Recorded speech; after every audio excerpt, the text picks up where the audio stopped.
जयपुर का शहीद स्मारक मंगलवार को राजनीतिक रणभूमि में तब्दील हो गया।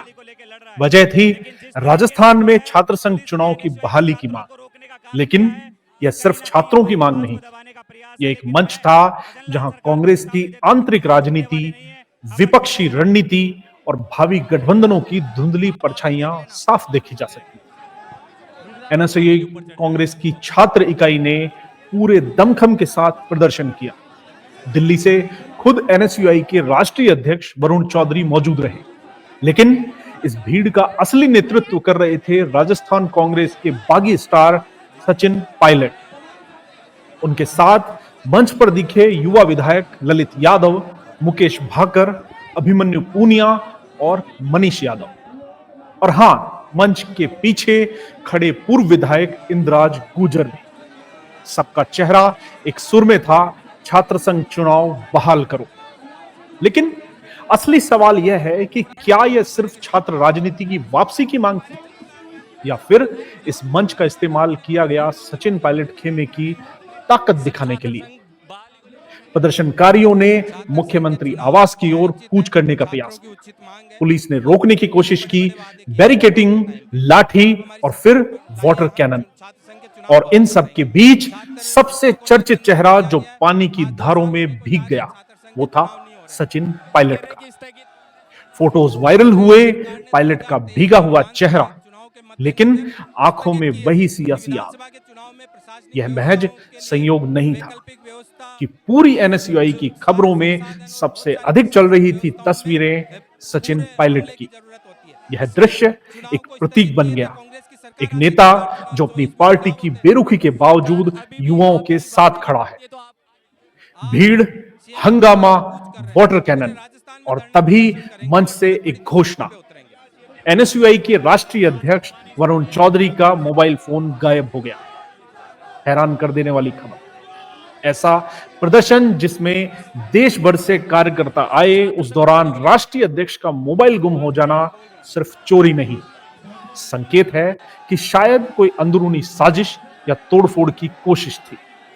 क्या यह महज संयोग है या जानबूझकर किया गया खेल? क्या कोई अंदरूनी गुट चाह रहा था कि वरुण चौधरी असहाय दिखें और नेतृत्व की कमान किसी और के हाथ में जाए? इस प्रदर्शन ने एक और सच उजागर कर दिया, कांग्रेस के भीतर का विभाजन अब भी जिंदा है। जहां पायलट मौजूद थे, वहीं गहलोत, डोटासरा, टीकाराम जूली जैसे वरिष्ठ नेता नदारद थे।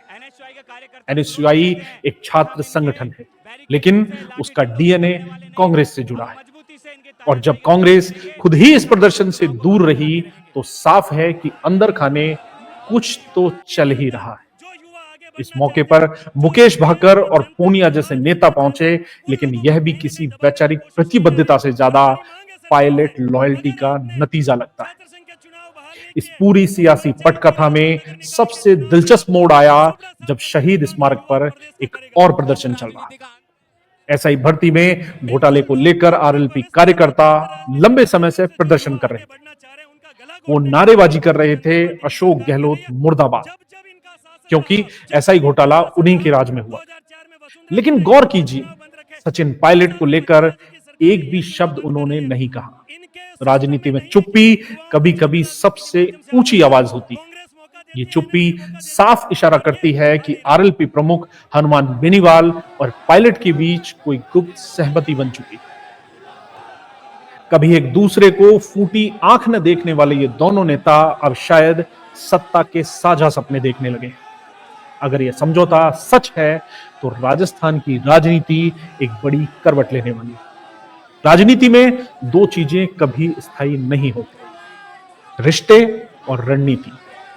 अगर पायलट और बेनीवाल हाथ मिलाते हैं, तो यह न सिर्फ कांग्रेस के लिए खतरे की घंटी होगी, बल्कि भाजपा के लिए भी नई चुनौती खड़ी कर देगी। एक तरफ युवा, जमीन से जुड़े चेहरे, दूसरी तरफ सत्ता की भूखी पार्टियां। जब दोनों मिलते हैं, तो सियासी भूचाल तय होता है।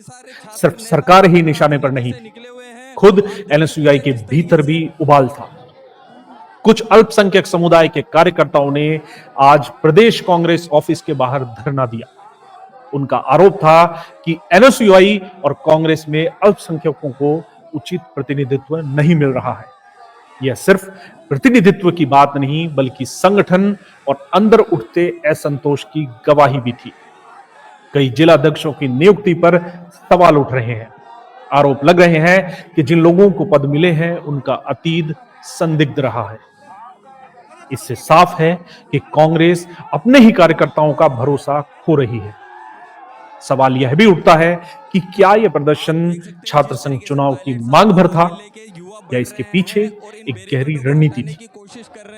राज्य सरकार पर दबाव बनाने की पायलट खेमे के लिए यह एक बड़ा मंच था, जिससे उन्होंने न केवल युवा कार्यकर्ताओं को जोड़ा बल्कि जनता को यह संदेश भी दिया कि वे आज भी जमीनी नेता हैं। दूसरी ओर राज्य सरकार के लिए यह झटका था। एक तरफ विपक्षी हमले, दूसरी तरफ पार्टी के भीतर के बगावत की सुर। इस प्रदर्शन के जरिए पायलट ने 3 बातें साफ कर दी। वे अब भी जनसंपर्क के मास्टर हैं। युवाओं और छात्रों में उनकी पकड़ अब भी मजबूत है। और सबसे अहम, अगर कांग्रेस उन्हें मौका दोबारा नहीं देती है तो वे खुद मौका बना लेंगे। यह प्रदर्शन कांग्रेस के नेतृत्व को खुला संकेत था, या तो साथ चलो या रास्ता छोड़ो। राजस्थान में विधानसभा चुनाव भले ही अभी दूर हो, लेकिन सियासी जंग अभी से शुरू हो गई है।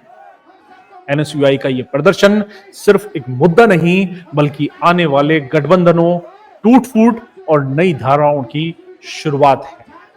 क्या पायलट कांग्रेस में रहकर ही अपनी राजनीति को नया मुकाम देंगे या फिर वो बेनीवाल जैसे नेताओं से मिलकर एक नया फ्रंट बनाएंगे? क्या कांग्रेस इन संकेतों को पढ़ेगी या एक बार फिर चूक जाएगी? जयपुर के शहीद स्मारक पर बरसी पानी की धाराएं शायद एनएसयूआई कार्यकर्ताओं को ठंडा न कर सकी, लेकिन कांग्रेस नेतृत्व की निष्क्रियता ने आग जरूर सुलगा दी है। राजनीति में भावनाएं नहीं, समीकरण चलते हैं, और यह समीकरण अब खुलकर बनते बिगड़ते दिखाई दे रहे हैं। अब देखना यह होगा कि नारों, पानी की बौछारों और खोए हुए मोबाइलों के बीच किसका भविष्य बनेगा और किसकी सियासत बहेगी।